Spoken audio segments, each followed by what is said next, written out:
जय हिंद। आज फिर एक और क्वेश्चन लेकर के आए हैं जो क्लास 10th के लिए वेरी इंपॉर्टेंट है। क्वेश्चन जो है आपका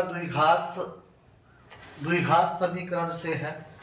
क्वेश्चन में कह रहा है क्या कि ऐसे दो क्रमागत धनात्मक विषम पूर्णांक ज्ञात कीजिए जिनके वर्गों का योग 290 है। अब यहाँ पर सोचने वाली बात यह है कि ये धनात्मक पूर्णांक तो बोल रहा है, ये विषम विषम का मतलब वो होता है वैसा संख्या जिसमें दो से विभाज्य न हो। ठीक ना, जो संख्या आपका दो से विभाज्य न होगा वो सब संख्या आपका जो है विषम संख्या कहलाएगा। ठीक, तो यहां पर क्वेश्चन में आपको जो कहा जा रहा है कि ऐसे दो क्रमागत विषम धनात्मक पूर्णांक ज्ञात कीजिए जिनके वर्गों का योग 290 है। एक और बात हम बता दें, ये जो चैप्टर है ना ये गुणनखंड पर है।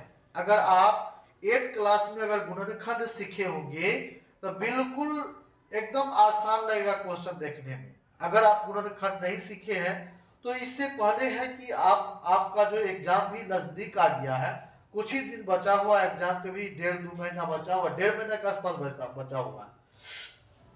तो बोलना ये चाह रहे हैं कि अगर आप गुणनखंड नहीं जानते ना तो आप गुणनखंड सीख लीजिए, क्योंकि हम गुणनखंड पर भी वीडियो बना करके डाले हुए। 9th क्लास में भी गुणनखंड बहुपद का गुणनखंड पढ़ना था, 8th क्लास में भी गुणनखंड आपको दिया हुआ है, 10th क्लास में भी है, तो 10th क्लास में तो आपको पढ़ना ही पढ़ना है।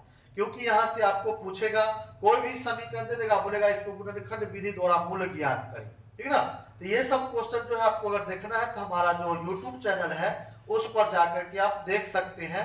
तो आइए क्वेश्चन में क्या कह रहा है उसी को देखेंगे। बोल रहा है कि ऐसे दो क्रमागत विषम धनात्मक पूर्णांक ज्ञात कीजिए जिनके वर्गों का योग 290 है। योग का मतलब क्या होता है? जोड़ना। योग का मतलब क्या होता है? जोड़ना। अब वर्ग का मतलब होता है वर्ग करना, यानी स्क्वायर करना। जो संख्या है उसको स्क्वायर कर दीजिए, वही आपका क्या होगा? वर्ग होगा। क्या होगा? वर्ग होगा।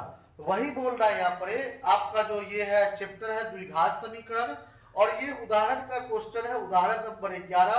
कई बार जो ये क्वेश्चन को पूछा है एग्जाम में, इस बार हो सकता था फिर इस क्वेश्चन को पूछेगा, वेरी इंपोर्टेंट है। देखिए क्वेश्चन बोल रहा है क्या, तो यहां पर सबसे पहले क्या करेंगे, मान लेंगे, लिखेंगे माना कि, इसमें मान लेंगे, क्या मानेंगे, लिखेंगे माना कि पहला धनात्मक पूर्णांक, पहला धनात्मक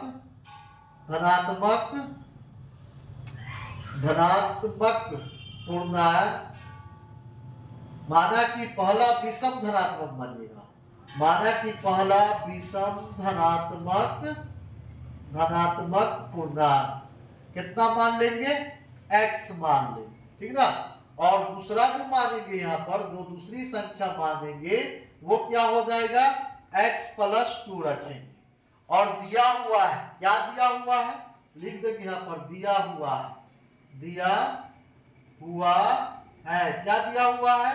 तो दोनों के वर्गों का योगफल, दोनों के वर्गों का योग कितना दिया गया है? कितना है? 290 है। यानी दोनों के वर्गों का योग 290 है। योग का मतलब होता है जोड़, और वर्ग का मतलब होता है स्क्वायर करना। ठीक ना, जो स्क्वायर कर देंगे यानी जिस पर स्क्वायर चढ़ जाएगा, जैसे x है, x पर स्क्वायर 2 चढ़ गया तो ये हो गया वर्ग। ठीक ना, 2 लिख दिए ऊपर में, ये हो गया इसका स्क्वायर। ये 2 है, 2 का 2 लिख दिए पावर ऊपर में, ये हो गया इसका स्क्वायर। ठीक, तो उसी प्रकार से यहां पर जो हम बनाएंगे, तो पहला धनात्मक पूर्णांक कितना माने थे? x माने थे, लिखेंगे प्रश्नानुसार। देखिए, तो पहला जो हम यहाँ पर माने थे, क्या माने थे? x, तो इसका स्क्वायर कर देंगे। ठीक ना, वर्ग बोल रहा है, इसका वर्ग कर देंगे। अब प्लस, फिर कितना है? प्लस क्यों लिखे? क्योंकि दोनों योग बोल रहा है, तो योग का मतलब होता है प्लस, जोड़ना। प्लस कर दिए, उसके बाद बोल रहा है क्या? x+2, इधर कर देंगे x+2। वर्ग बोल रहा है, इसका स्क्वायर कर देंगे, बराबर 290 है, 290 रख दिए। ठीक है ना, कुछ नहीं करना, बिल्कुल एकदम आसान क्वेश्चन है, एकदम सरल तरीका से हम आपको बताएंगे, वेरी इंपॉर्टेंट है क्लास 10th के लिए। देखिए अब यहाँ पर क्या करेंगे, ये हो जाएगा आपका एक्स स्क्वायर प्लस इसको a प्लस बी के होल स्क्वायर को तोड़ेंगे, x square plus 2x plus हो जाएगा 4 इक्वल टू कितना होगा 290 हो जाएगा, ठीक ना, कितना हो जाएगा 290 हो जाएगा। फिर यहाँ पर क्या करेंगे, दोनों को जोड़ दीजिए तो हो जाएगा 2x स्क्वायर प्लस हो जाएगा कितना, ये 2x है तो 2x और प्लस है कितना 4, प्लस में इधर आएगा तो माइनस में 290 हो जाएगा, तो 290 इक्वल टू कितना हो जाएगा 0 हो जाएगा। अब देखिए यहाँ पर, तो यहाँ पर जो आएगा 2x स्क्वायर प्लस 2x घटा दीजिए इसको तो माइनस कितना होगा 286 होगा इक्वल टू 0। 2 को कॉमन ले लेंगे, इसमें से क्या करेंगे 2 को कॉमन लेने का मतलब कि जितना भी संख्या है सब में 2 का भाग देना है, ठीक ना, जो भी संख्या है सब में क्या करेंगे 2 से भाग देंगे, तो 2 से जब इसमें भाग देंगे तो हमको कितना आ जाएगा, ये आ जाएगा एक्स स्क्वायर प्लस यहाँ देखिए 2x है, 2 में 2 कट जाएगा, कितना बचेगा x माइनस इसमें भाग दीजिए 143 इक्वल टू 0 लिखेंगे, इसीलिए x square plus x minus 143 equal to 0। इसका क्या निकल गया, द्विघात समीकरण बन गया। अब जो द्विघात समीकरण इसका बना, अब इसका हमको गुणनखंड करना है, जब तक गुणनखंड नहीं कीजिएगा तो आंसरवा नहीं आएगा, और गुणनखंड नहीं कीजिए तो एक और है, आप फॉर्मूला याद कीजिए, फॉर्मूला याद कीजिए, गुणनखंड नहीं कीजिएगा तो फॉर्मूला याद कीजिए, फॉर्मूला पर बैठा के तोड़ देंगे, यहाँ पर द्विघात सूत्र होता है, विवेचक निकलना, डी का मान निकलना है यहाँ पर से, तो डी बराबर होता है बी स्क्वायर माइनस 4ac, उस पर बैठा देंगे, उसके बाद वहां से डी का मान निकलेगा, देखिए कितना कितना प्रोसेस में जा रहा है, डी का मान जब निकलेगा फिर वहां से बैठाएंगे x equal to minus b plus minus root under d बट्टा 2 है, इस पर बैठाना पड़ेगा, बल्कि लंबा प्रोसेस में चला जाएगा, ठीक ना। इसलिए अब जो है गुणनखंड का वीडियो जरूर देखिएगा, मेरा वीडियो बहुत सारा वीडियो गुणनखंड पर बना करके डाले हुए हैं, तो उसको जरूर देखिएगा। देखिए यहाँ पर तो इसका हमको गुणनखंड करना है, गुणनखंड करने का मतलब ये होता है कि ये जो दोनों संख्या है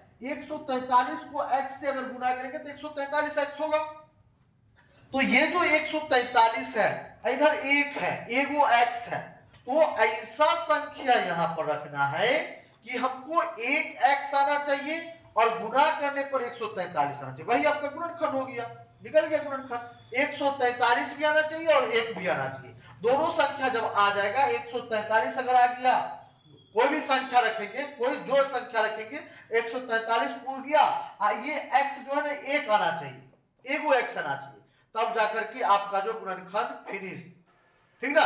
तो क्या करेंगे यहाँ पर देखिए, ये आपका हो जाएगा x square plus 13x minus 11x minus 143 equal to 0, देखिए एकदम आसान। अब क्या करना है यहाँ पर देखिए, तो 13 है और इधर 11 है, तो 13 में से अगर हम 11 को माइनस करते हैं, 13 है माइनस 11 माइनस करते तो 1 बचता है, या 13x है 11x है, इसमें से घटाते तो एगो x बचेगा ना। अब एक बात और आप बोलिएगा कि सर यहाँ पर प्लस 13 क्यों रखे, ये भी हो सकता है, जो प्लस 13 रखे हैं ये प्लस 13 क्यों रखे, पहले तो माइनस 11 भी रख सकते हैं, बिल्कुल रख सकते हैं, लेकिन हमको प्लस में 1 चाहिए, इसमें चाहिए प्लस में 1 चाहिए, अगर प्लस में 1 अगर 11 रखने से आ रहा है तो रख सकते हैं, और नहीं आ रहा है तुम नहीं रखे तब गलत हो जाएगा।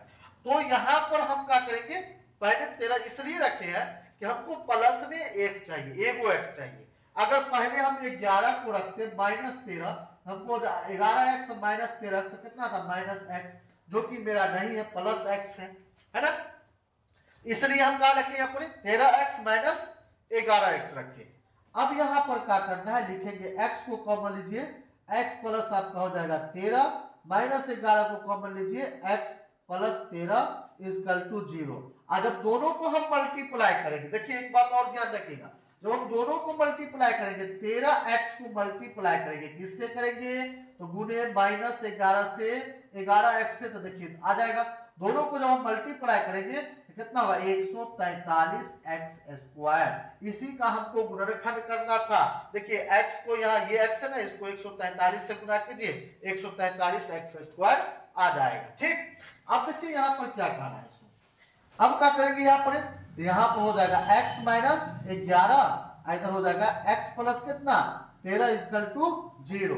अब इसका आइदर और निकाल दीजिए, आइदर और में क्या होगा, तो x माइनस 11 इक्वल टू 0, तो x बराबर आ गया 11, x प्लस 13 इक्वल टू 0, तो x बराबर आ गया कितना -13, जो क्या हो जाएगा असंभव, यानी माइनस वाला क्या हो जाएगा असंभव। अब यहाँ पर लिखेंगे अतः